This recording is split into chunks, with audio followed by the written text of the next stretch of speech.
Yeah, here you go. This is Big Man, the next mogul of GrandHustleInc.com. I'm here to show y'all how to install a hard drive, you know, and some disk drive. Now, see what this is right here.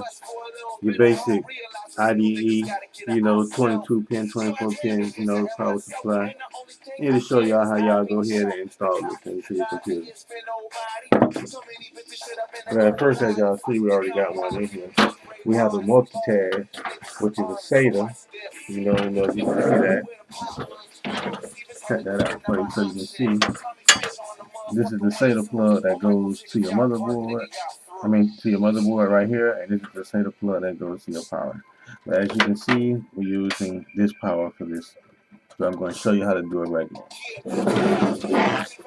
So pretty much, all you do is connect it like this, like so. You stick that one in.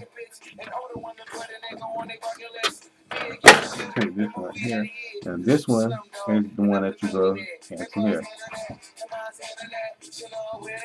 Now remember to be careful, because in between here you're going to see some jumping cables.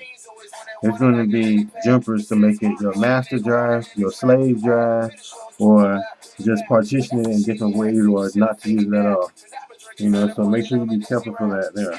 Make sure these are connected very well, so they can pull out and pull in easy. Make sure all your pins are nice and neat and all strictly straight. And, pretty much this one here, the average power plug, the basic, before they came out with SATA. But this is your hard drive, and that's the simple way to install a hard drive. Once you put it in, you slide it in, so you will have screws on this side or screws on this side, and you pretty much have your hard drive installed. So thanks for watching this tutorial.